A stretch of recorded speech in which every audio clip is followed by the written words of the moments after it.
सभी बहनों को राम राम। आज एकादशी की कथा सुना रहे हैं। उत्तरदा एकादशी की कथा है। प्रथम गुरु वंदना करो फिर मनाओ गणेश, सिमरू माता शारदा मेरे कंठ करो परवेश।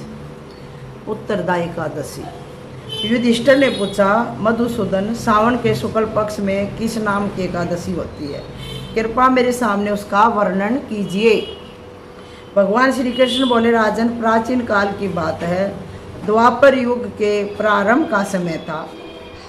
माहिष्मतिपुर में राजा महिजीत अपने राज्य का पालन करते थे, किंतु उन्हें कोई पुत्र नहीं था, इसलिए वह राज्य उन्हें सुखदायक नहीं प्रतीत होता था। अपनी अवस्था अधिक देख राजा को बड़ी चिंता हुई। उन्होंने प्रजा वर्ग में बैठकर इस प्रकार कहा। क्या कहा? प्रजाजनों, इस जन्म में मुझसे कोई पातक नहीं हुआ है। मैंने अपने खजाने में अन्याय से कमा हुआ धन नहीं जमा किया है। ब्राह्मणों और देवताओं को धन भी मैंने कभी नहीं लिया है। पुत्रव्रत प्रजा का पालन किया है। धर्म से पृथ्वी पर अधिकार जमाया है। दुष्टों को चाहे वे बंधु और पुत्रों के समान ही क्यों न रहे हों, दंड दिया है। शिष्ट पुरुषों का सदा सम्मान किया है और किसी को द्वेष का पात्र नहीं समझा। फिर क्या कारण है जो मेरे घर में आज तक पुत्र उत्पन्न नहीं हुआ? आप लोग इसका विचार कीजिए। राजा के ये वचन सुनकर प्रजा और पुरोहितों के साथ ब्राह्मणों ने उनके हित का विचार करके गहन वन में प्रवेश किया। राजा का कल्याण चाहने वाले वे सभी लोग इधर उधर घूमकर ऋषि सेवित आश्रमों की तलाश करने लगे। इतने में उन्हें मुनि श्रेष्ठ लोमस जी के दर्शन हुए।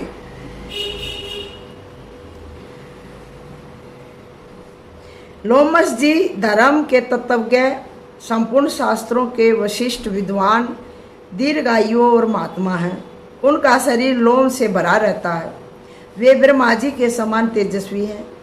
एक एक कल्प बीतने पर उनके शरीर का एक एक लोम विषण होता है, टूटकर गिरता है, इसलिए उनका नाम लोमस हुआ है। वे महामुनि तीनों कालों की बात जानते हैं।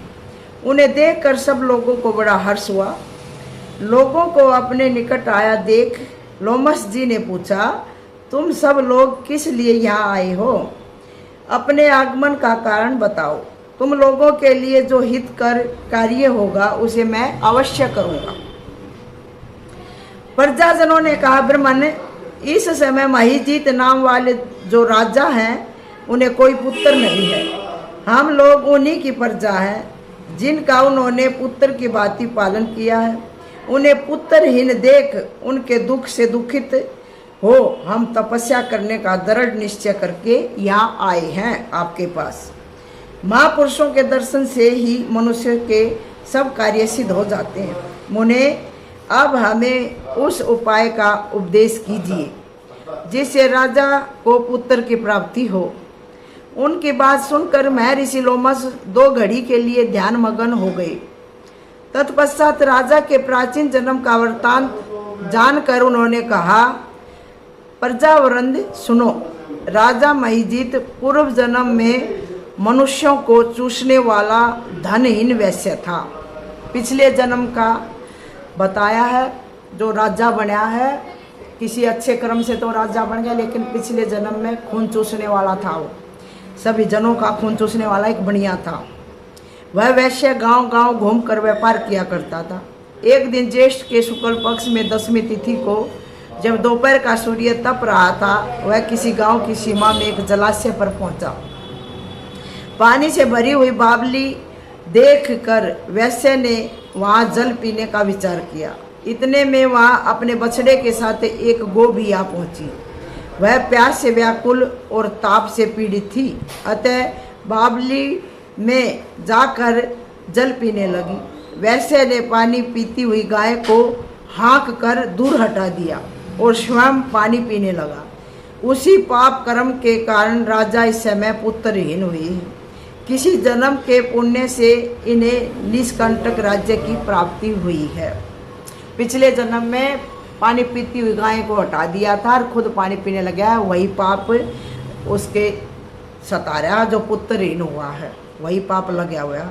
प्रजाजनों ने कहा, मुने पुराणों में उल्लेख है कि प्रायश्चित रूप पुण्य से पाप नष्ट होते हैं। अगर हम प्रायश्चित कर ले, कोई हमसे पाप बन जाए तो उसका प्रायश्चित कर लेते हैं तो उससे हमारा पाप नष्ट हो जाता है। अतः ऐसे पुण्य कर्म का उपदेश कीजिए जिससे उस पाप का नाश हो जाए। ये प्रजाजन मैं ऋषि लोमस जी से कह रहे हैं कि आप हमें कोई ऐसा उपाय बताओ जो राजा से वो पाप बन गया और वो पाप नष्ट हो जाए, उसका निवारण हो जाए, ऐसा हमें कोई उपाय बताइए। यह सुनकर प्रजाजनों ने, लोमस जी बोले, प्रजाजनों, श्रावण मास के शुक्ल पक्ष में जो एकादशी होती है वह पुत्रदा के नाम से विख्यात है। वह मनोवांछित फल प्रदान करने वाली है, तुम लोग उसी का व्रत करो।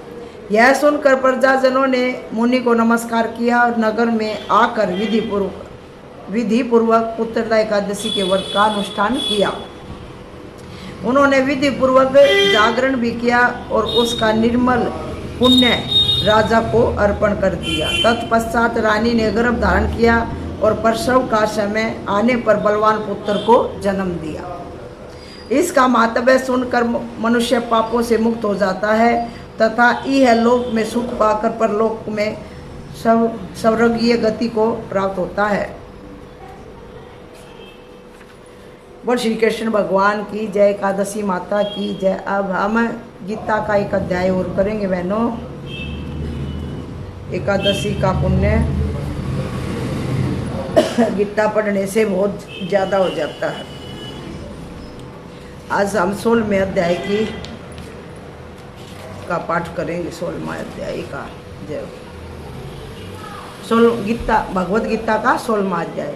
श्री भगवान उवाच, श्री भगवान बोले, भय का सर्वथा अभाव, अंतकरण की पूर्ण निर्मलता, तत्व ज्ञान के लिए ध्यान योग में निरंतर दृढ़ स्थिति और सात्विक दान, इंद्रियों का दमन, भगवान देवता और गुरुजनों की पूजा तथा अग्निहोत्र आदि उत्तम कर्मों का आचरण एवं वेद शास्त्रों का पठन पाठन तथा भगवान के नाम और गुणों का कीर्तन, सब धर्म पालन के लिए कष्ट सहन और शरीर तथा इंद्रियों के सहित अंतकरण की सरलता, मन वाणी और शरीर से किसी प्रकार भी किसी को कष्ट न देना, यथार्थ और प्रिय भाषण, अपना अपकार करने वाले पर भी क्रोध का न होना, कर्मों में कर्तापन के अभिमान का त्याग, अंतकरण की उपरति अर्थात चित्त की चंचलता का अभाव, किसी की भी निंदा आदि न करना, सब भूत प्राणियों में हेतु रहित दया, इंद्रियों का विषयों के साथ संयोग होने पर भी उनमें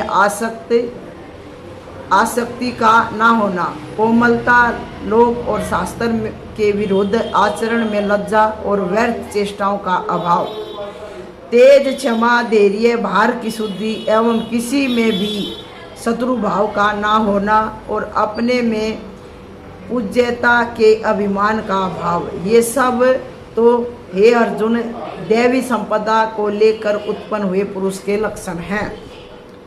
जो उत्तम पुरुष है जो उनमें ये लक्षण पाए जाते हैं। हे पार्थ, दम्भ, घमंड और अभिमान तथा क्रोध, कठोरता और अज्ञान भी ये सब आसुरी संपदा को लेकर उत्पन्न हुए पुरुष के लक्षण हैं। देवी संपदा मुक्ति के लिए और आसुरी संपदा बांधने के लिए मानी गई है। इसलिए हे अर्जुन, तू शोक मत कर, क्योंकि तू दैवी संपदा को लेकर उत्पन्न हुआ है। हे अर्जुन, इस लोक में भूतों की सृष्टि यानी मनुष्य समुदाय दो ही प्रकार का है, एक तो दैवी प्रकृति वाला और दूसरा आसुरी प्रकृति वाला। उनमें से देवी प्रकृति वाला तो विस्तार पूर्वक कहा गया, अब तो आसुरी प्रकृति वाले मनुष्य समुदाय को भी विस्तार पूर्वक मुझसे सुन।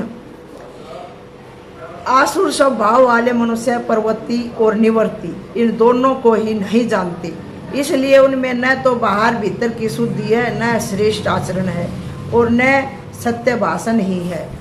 वे आसुरी प्रकृति वाले मनुष्य कहा करते हैं कि जगत आश्रय रहित सर्वथा असत्य और बिना ईश्वर के अपने आप केवल स्त्री पुरुष के संयोग से उत्पन्न है। अतएव केवल काम ही इसका कारण है, इसके सिवा और क्या है। इस मिथ्या ज्ञान को अवलंबन करके जिनका स्वभाव नष्ट हो गया है तथा जिनकी बुद्धि मंद है, वे सब का अपकार करने वाले क्रूर कर्मी मनुष्य केवल जगत के नाश के लिए ही समर्थ होते हैं। वे दंभ मान और मद से युक्त मनुष्य किसी प्रकार भी पूर्ण न होने वाली कामनाओं का आश्रय लेकर अज्ञान से मिथ्या सिद्धांतों को ग्रहण करके भ्रष्ट आचरणों को धारण करके संसार में विचरते हैं तथा वे मृत्यु पर्यंत रहने वाले असंख्य चिंताओं का आश्रय लेने वाले विषय भोगों के भोगने में तत्पर रहने वाले और इतना ही सुख है इस प्रकार मानने वाले होते हैं। वे आशा की सैकड़ों फांसियों से बंधे हुए मनुष्य काम क्रोध के प्राण होकर विषय भोगों के लिए अन्याय पूर्वक धन आदि पदार्थों का संग्रह करने की चेष्टा करते रहते हैं। वे सोचा करते हैं कि मैंने आज यह प्राप्त कर लिया है और अब इस मनोरथ को प्राप्त कर लूँगा। मेरे पास यह इतना धन है और फिर भी यह और भी हो जाएगा। वह शत्रु मेरे द्वारा मारा गया और उन दूसरे शत्रुओं को भी मैं मार डालूंगा। मैं ईश्वर हूँ, ऐश्वर्य को भोगने वाला हूँ, मैं सब सिद्धियों से युक्त हूँ और बलवान तथा सुखी हूँ। मैं बड़ा धनी और बड़े कुटुंब वाला हूँ, मेरे समान दूसरा कौन है। मैं यज्ञ करूँगा, दान दूंगा और आमोद प्रमोद करूँगा। इस प्रकार अज्ञान से मोहित रहने वाला तथा अनेक प्रकार से भ्रमित चित्त वाले मोह रूप जाल से समावर्त और विषय भोगों में अत्यंत आसक्त आसुर लोग महान अपवित्र नरक में गिरते हैं। वे अपने आप को ही श्रेष्ठ मानने वाले घमंडी पुरुष धन और मान के मध्य से युक्त होकर केवल नाम मात्र के यज्ञों द्वारा पाखंड से शास्त्र विधि रहित यजन करते हैं।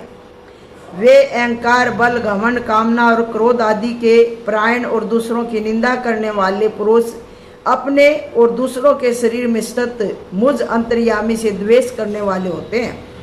उन द्वेष करने वाले पापाचारी और क्रूर कर्मी नराधमों को मैं संसार में बार बार आसुरी योनियों में डालता रहता हूँ। हे अर्जुन, वे मूढ़ मुझको न प्राप्त होकर ही जन्म जन्म में आसुरी योनियों को प्राप्त होते हैं, फिर उससे भी अति नीच गति को ही प्राप्त होते हैं, अर्थात घोर नरक में पड़ते हैं। काम, क्रोध तथा लोभ, ये तीन प्रकार के नरक के द्वार आत्मा का नाश करने वाले अर्थात उसको अधोगति में ले जाने वाले हैं। अतएव इन तीनों को त्याग देना चाहिए, इनके पास भी नहीं फटकना चाहिए। हे अर्जुन, इन तीनों नरक के द्वारों से मुक्त पुरुष अपने कल्याण का आचरण करता है, इससे वह परम गति को जाता है अर्थात मुझ को प्राप्त हो जाता है। जो पुरुष शास्त्र विधि को त्याग कर अपनी इच्छा से मन माना आचरण करता है, वह न सिद्धि को प्राप्त होता है, न परम गति को और न सुख को ही। इससे तेरे लिए इस कर्तव्य और अकर्तव्य की व्यवस्था में शास्त्र ही प्रमाण है। ऐसा जानकर तू शास्त्र विधि से नियत कर्म ही करने योग्य है। बोल श्री सतगुरु भगवान की जय, श्रीमद् भगवत गीता की जय, मेरे श्री कृष्ण भगवान की जय हो, जय हो, मेरे प्रभु आपकी सदा ही जय हो।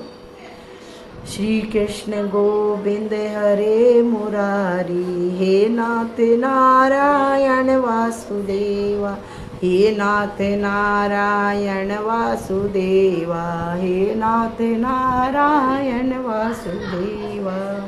सभी बहनों को राम राम।